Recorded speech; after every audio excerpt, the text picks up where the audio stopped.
যে আজকের এই একটা বিশেষ দিনে আমাকে আপনি আপনার এই যে বিখ্যাত চ্যানেল, সেই চ্যানেলে আপনি আমাকে দাওয়াত দিয়েছেন, আমন্ত্রণ জানিয়েছেন।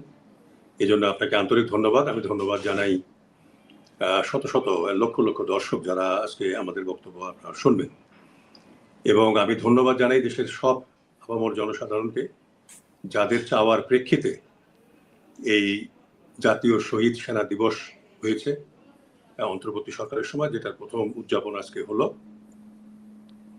এবং জাতীয় স্বাধীন তদন্ত কমিশনটাও এই জাতির চাওয়ার পক্ষেই এটা হয়েছিল। এবং আমি নিজেকে খুব সৌভাগ্যবান মনে করি যে এই তদন্ত কমিশনের আমি চেয়ারম্যান হিসেবে দায়িত্ব পালন করেছি।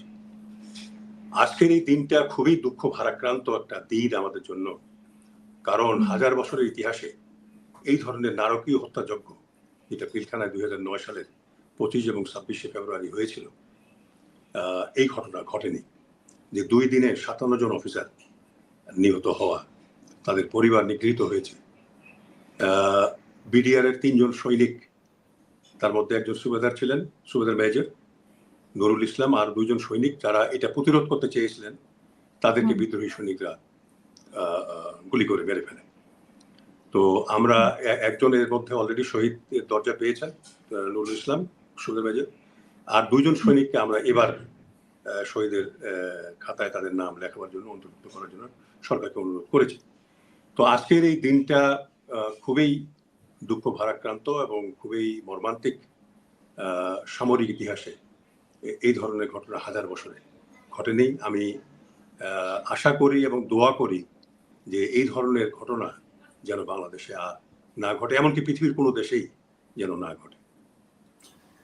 স্যার, আপনি তদন্ত রিপোর্ট জমা দেওয়ার পরে আমাদের সাথে আপনার কথা হয়েছিল, সেই তদন্ত রিপোর্ট এখনো পাবলিক করা হয়নি। সো এই সরকারের সময় আপনি আশা করেন কিনা যে সেটা পাবলিক করা হবে?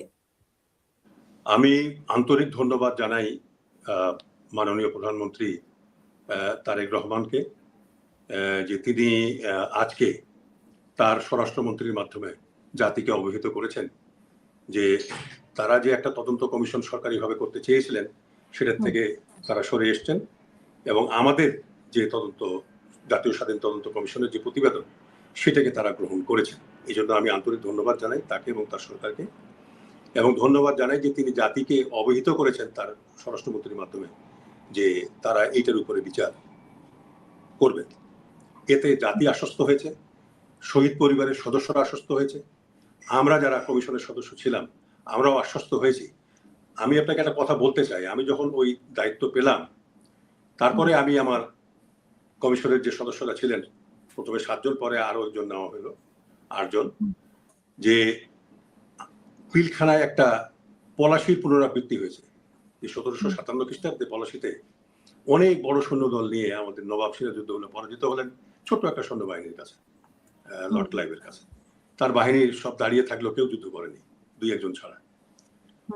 আর পিলখানায় এখানে আর্মির, এয়ারফোর্সের, নেভিকে আমি বাদই দিলাম, এবং র্যাবের সদস্যরা হত্যাকাণ্ড সংঘটিত হওয়ার অনেক আগে, বিশেষ করে র্যাবের সদস্যরা 300 সদস্য সেখানে ডিপ্লয়েড ছিল।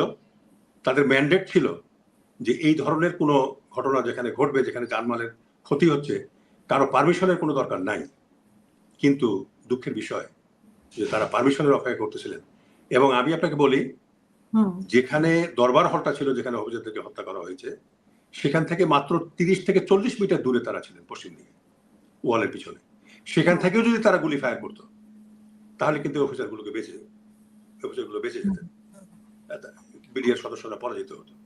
কিন্তু তারা কিছুই করেননি, এবং আর্মি হাজার গুণ বেশি শক্তি নিয়ে দাঁড়িয়ে থাকলো পলাশের মতো, কেউ হস্তক্ষেপ করেনি। এবং আমি আরো আশ্চর্য হই যে আমাদের যে ডিভিশনগুলো আছে, সেখানে জিওসিরা ছিলেন, তারা অনেক শক্তিধর, একটা ডিভিশনের সামরিক শক্তি অনেক, সেখানে ট্যাঙ্ক আছে, কামান আছে, সেখানে মিসাইল আছে, সেখানে ইনফ্যান্ট্রি সোলজার আছে, কিন্তু কেউ এগিয়ে আসেনি। চিফ অফ স্টাফকে যদি একজন জিওসি টেলিফোন করে যদি বলতেন যে স্যার আপনি 1 ঘন্টার মধ্যে যদি ব্যবস্থা গ্রহণ না করেন আমার এই ভাইদেরকে উদ্ধার করার ব্যাপারে, তাহলে আমি আমার ডিভিশন নিয়ে আসবো, তারা খোড়া একটা যুক্তি দেয়, আমাদের তো পারমিশন ছিল না। যখন মানুষকে হত্যা করা হয় সেখানে কোনো আইন চলে না, কোনো পারমিশনের দরকার লাগে না। কিন্তু দুঃখের বিষয় একজন জিওসিও, বিশেষ করে 9 ডিবের যে জিওসি জেনারেল আসাদ, তিনি তো একেবারে তার অপারেশনাল এরিয়ার মধ্যে, তিনিও কোনো পদক্ষেপ গ্রহণ করেনি। তো এটা একটা মর্মান্তিক বিষয়, এবং আমি তদন্ত করতে গিয়ে আমি যেভাবে এটাকে উপলব্ধি করেছি, এটা আমি বুঝতে পারি যে এটা কত মানে দুঃখজনক ঘটনা ছিল, কত মর্মান্তিক ঘটনা ছিল। এখন আমি যদি বলি আজ থেকে 20 বছর পরে এইভাবে যদি আমাদের শত্রুরা আমাদের দেশ আক্রমণ করে আর আমাদের নেভি, এয়ারফোর্স, আর্মি দাঁড়িয়ে থাকলো পলাশির মতো, তাহলে কি হবে?